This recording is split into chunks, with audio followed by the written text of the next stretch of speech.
সাধারণ শোবার ঘরের দেওয়ালগুলো জায়গা ব্যবহারের সুযোগ কমিয়ে দেয়। আর ঠিক মাঝখানে সাইড ইউনিট রাখলে তো আলমারির দরজা খোলার উপায় থাকে না, কারণ সেটা পুরো পথটাই একদম আটকে দেয়। তাছাড়া স্রেফ সুইচের জায়গাটা বাঁচানোর জন্য ওয়ার্ড্রোবটাকে প্রায় 20 সেন্টিমিটার মতো ছোট করে নিতে হয় আপনাদের এখানে বন্ধুরা। শুরুতেই দেওয়ালে একটা শক্তপোক্ত স্ট্যান্ড ফিট করে তার উপর মেটাল র্যাক বসিয়ে বানিয়ে ফেলুন পুরো হ্যাঙ্গিং ক্লজেট স্পেস, যেখানে আপনার সব জামাকাপড় একদম আরামসে আর সহজেই ঝুলিয়ে রাখা যাবে। একদিকে একটা লম্বা ক্যাবিনেট বসিয়ে নিন, যেখানে ব্যাগ আর সব অ্যাক্সেসরিজ রাখার দারুণ জায়গা পাবেন।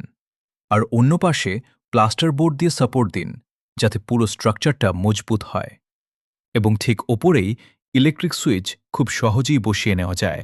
এবার লম্বা ক্যাবিনেটটার সামনের দিকে ওই ভাসমান ডেস্কটা সুন্দর করে জুড়ে দিন, আর টেবিলের ভেতরে একটা মেকআপ আয়না লুকিয়ে রাখুন, যেটা দরকার পড়লে মাত্র কয়েক সেকেন্ডের মধ্যে খুলে গিয়ে চমৎকার একটি স্টাইলিশ ড্রেসিং টেবিলে পরিণত হয়ে যাবে।